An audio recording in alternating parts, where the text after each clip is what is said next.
Nageenyi haadhirsuu kabajamtoota daawwattoota Oromiyaa Miidiyaa Neetworkiin oduu yeroo kanaaf qindeeffanneen isinitti himuun hanga footoo isinitti himaam.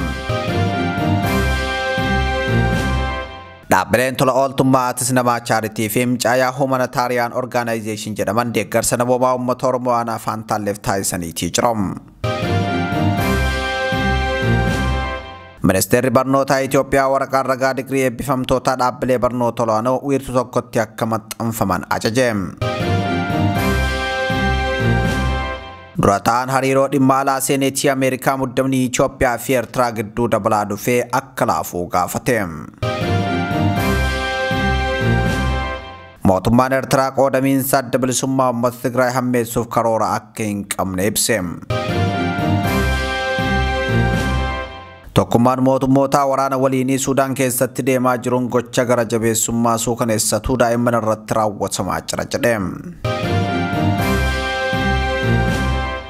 Waltajjiin hooggantoota Dimookiraasii Afrikaa Angoolaa Luwaandaatti bitootessa 14 bara 2025 duree eegaree Dimookiraasii Afrikaa jedhuun adeemsifamuuf ture mootummaa Angoolaatiin hoogganamuu Prof.Maraaraan B OMN himan. Kabajamoo daawwattoota OMN kun hanga footoo duutii oduu yeroo kanaaf qopheeffannee akka itti dhiyaata.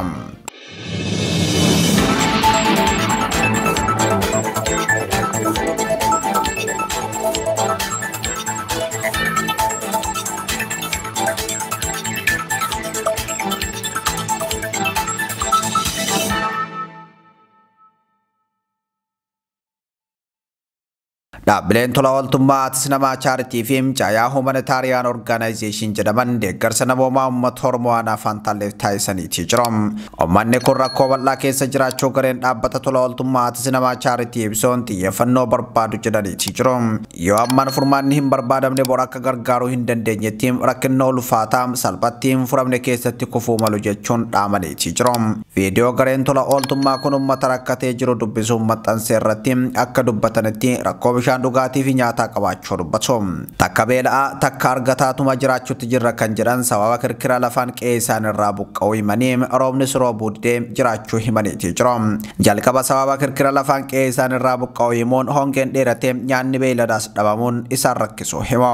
Aanaa afaan taallee gandoota akka haroo qarsaam dheebitiim qacaaculaa fi kanneen biroo gaara wacan keessaa kalooloonii qabaachuu kan ibsan yoo ta'u sababa kirkira lafaan irraa buqqa'uu dubbatu.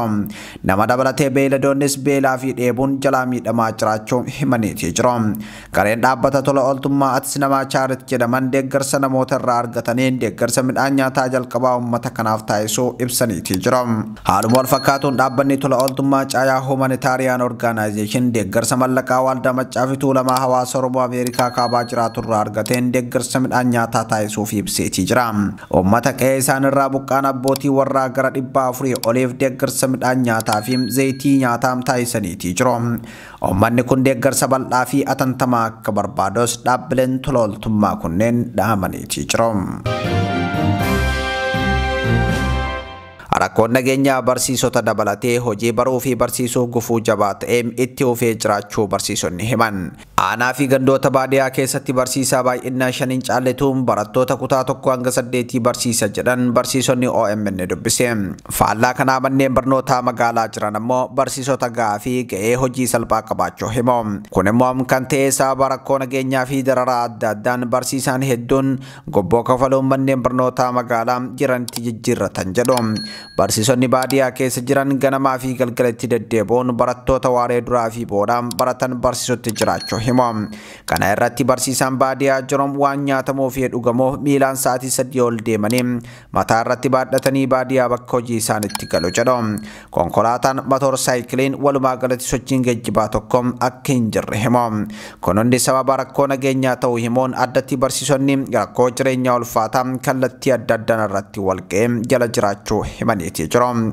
Barsiisonni OMN godina Shawaa Lixaa aanota 2 keessaa dubbisee aanonni hundi haala wal fakkaataa keessa jiraachuu himu. Aanaalee akka Dirree Hincinniim, Jibaat, Meettaa Roobiim, Cobiim, Jalduu, Meettaa Walqixxeem, Ilfaataa fi kanneen biroo keessa rakkoon kun bal'inaan akka jiru itti dhiyeenyaan akka beekan Oromiyaa Miidiyaa Neetworkitti himaneetii jiru. Bakkoota rakkoon nageenyaa jiru martee haala wal fakkaataa keessa jiraachuu quba qabaachuus barsiisonni kunneen himaniitii jiru. Gama biraan lafti mana jireenyaa barsiisotaaf akka kennamu seeraan labsamee hojiirra ooluu dhabuu fi mindaan barsiisaa ga'aa ta'uu dhabuun danqaa biraa jireenya barsiisotaati. Kun marti qulqullina barnootaaf gufuu ta'uu barsiisonni himanii jiru. Ministeerri barnootaa Itoophiyaa waraqaa ragaa digrii eebbifamtoota dhaabbilee barnoota olaanoo wiirtuu tokkotti maxxanfaman jedhe. Ministeerri barnootaa Prof.Maraaraan Naggaa yuunivarsiitiiwwan mootummaa fi dhuunfaa hundaaf xalayaa barreesseen giddu galeessatti waraqaa ragaa digrii dhaabbilee barnoota olaanootiin kennaman maxxansuun haala nageenyaa fi walfakkaatummaa isaanii mirkaneessuu fi jechuun ibseetii jira.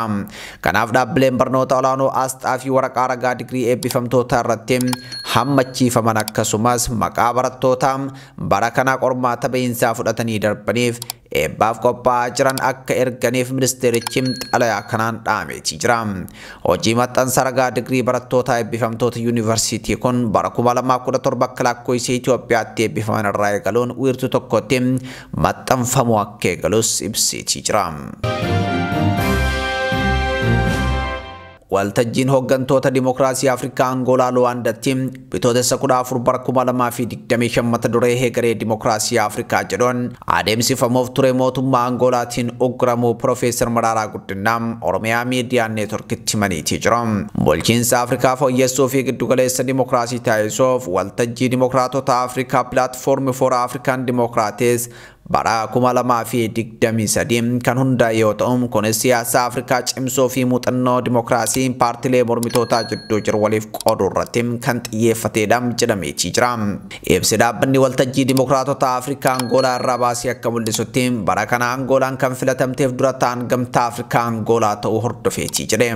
Sagantaan kun mata duree heegaree Dimookiraasii Afrikaa jedhuun kan qophaa'e yoo ta'u mootummaan Angoolaa qooda fudhattoota biyyoota garaagaraa irraa dhufan dirree xayyaaraa irraa deebisuu Prof.Maraaraan guddinaa Oromiyaa miidiyaa neetworkitti himaniitii jiru. Akka Profeesar jedhanitti mootummaan Angoolaa sa'aatii 3 oliif buufata xayyaaraa Angoolaa erga tursiisee booda xayyaaruma saniin gara biyyaa deebise. Itoophiyaa irraa Prof.Maraaraan guddinaa fi gorsitoota bulchiinsa yeroo Tigraay lamatu imale. Dhaabbatichi ammoo ibsa baasee mootummaan Angoolaa maqaa viizaa dhorkamuun jiloonni Itoophiyaa, Taanzaaniyaa, Ugaandaa, Moozaambiikii fi Suudaan kibbaarraa dhufan viizaa osoo qabanii dirree xayyaaraa keessatti ugguramuun xayyaaruma saniin akka of duuba deebi'an taasisee jira jedhe. Jiloonni biyyoota biroo sa'aatii 9 oliif buufata xayyaaraa keessatti hidhamanii akka turanis ifoomseetii jira. Adeemsi hooggantoota walgahiif dhufan akka walgahii kanarratti hin hirmaanne taasisuun jijjiiramni dimookiraasii fi itti gaafatamummaan Afrikaa irratti akka hin dhufne taasisa jedhe ibsichi. Mootummaan Afrikaa dimookiraasiin akka hin dagaagneef cunqursaa raawwatanis ardii Afrikaa irratti dimookiraasii fiduuf kan qabsaan ta'uu hubachiiseetii jira.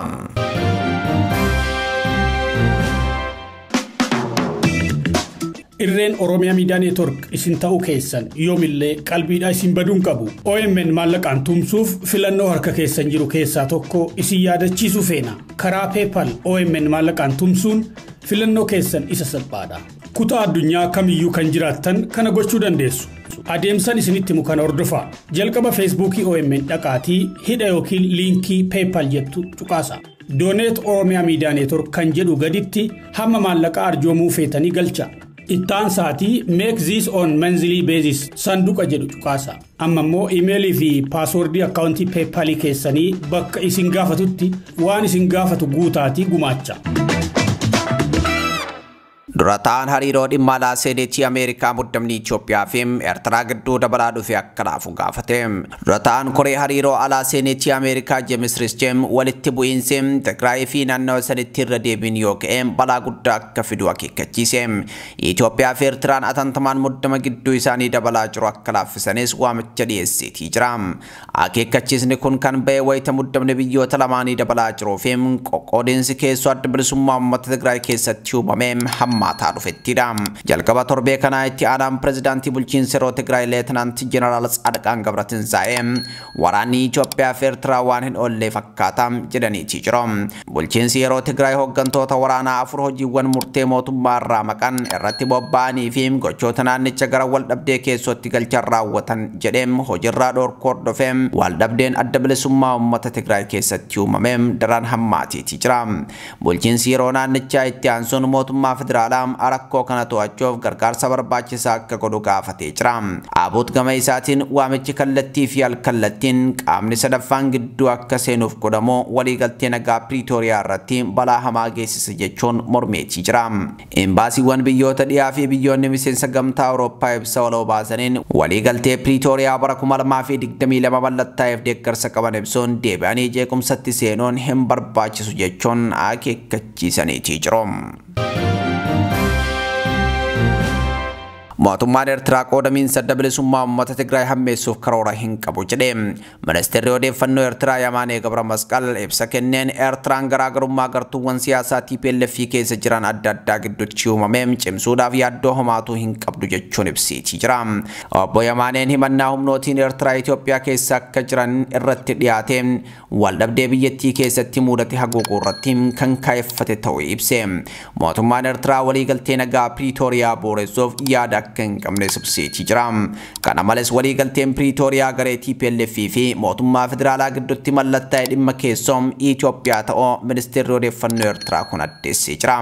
Pirezidaantiin bulchiinsa yeroo Tigraay obbo Geetaachoo Raddaa ibsa bitootessa 13 bara 2025 Finfinnee irraa kennaniin Ertiraa dabalatee humnoonni jeequmsa Tigraay keessatti uumame irraa fayyadamoo ta'an jiru jedhan. Haa ta'u malee gareen Dr. Dabratsiyoon Gabra Mikaa'eliin durfamu himannaa Ertiraa waliin hidhata qabu jedhu kan haaloon waldhabdeen marsaa biraa uumamuufis bu'uurri hin jiru jedhan. Ministeerri odeeffannoo Ertiraa Yamaanaa Gabra Masqal yaada dhimma kana irratti kennaniin biyyi isaanii waldhabdee gartuulee TPLF gidduutti uumame keessaa akka hin seenne kan falman yoo ta'u qoqqoodinsi TPLF kan naannicha keessatti waldhabdee siyaasaa fi nageenyaa uume kunis rakkina hin barbaachifne uummata Tigraay irratti fidaa kan jirudha jedhaniitii jiru.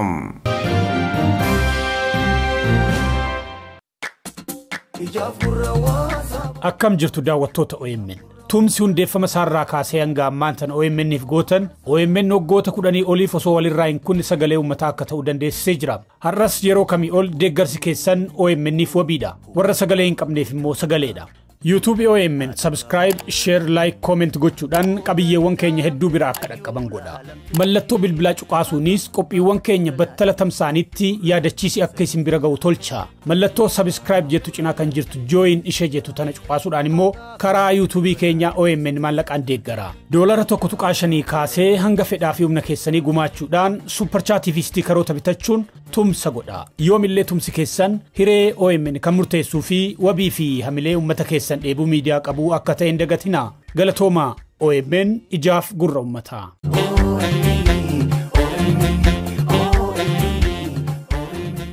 Tokkummaan mootummoota gamtoomanii waraana waliinii Suudaan keessatti deemaa jiruun gocha gara jabummaa suukaneessatu daa'imman irratti raawwatamaa jira jedhe. Suudaan keessatti daa'imman miliyoona 16 ta'an waraana biyyattii keessatti geggeeffamaa jiruun haala suukaneessaa ta'een rakkachaa kan jiran ta'uu hoogganaan sagantaa daa'immanii kan mootummoota gamtoomanii UNICEF ibseetii jira. Hedduun isaanii guyyaa guyyaan balaa hokkora beelaa dhukkubaa fi humnaan gudeeddiin isaan muudachaa jiruun ifoomeetii jira. Walwaraansi kun balbala isaanii duratti naannoo mana isaanii mana barnootaa fi hospitaala isaanii akkasumas immoo magaalotaaf gandoota Suudaan hedduu keessatti ta'aa jira jechuun daayirektarri olaanaa UNICEF Kaatiriin Raasalseem walgahii mana maree nagaa eegumsa kan tokkummaa mootummootaa irratti dubbate. Daa'imman umriin isaanii waggaa 5 gadi balaadhaaf saaxilamuu kan ibsan yoo ta'u biyyattii keessatti bakkeewwan hongeen itti baay'atu 5 keessatti miliyoona 1.3 ol kan jiraatan ta'uu ibseetii jira. Kanneen biroo miliyoona 3 ta'an ammoo sababa caasaa tajaajila fayyaa kufaa jiruun dhukkuboota koleeraa fi busaa dabalatee dhukkubootaaf saaxilamuu ibsuun akkasumas yoo xiqqaate dargaggoonni miliyoona 16.5 ta'an barachaa kan jirre ibse.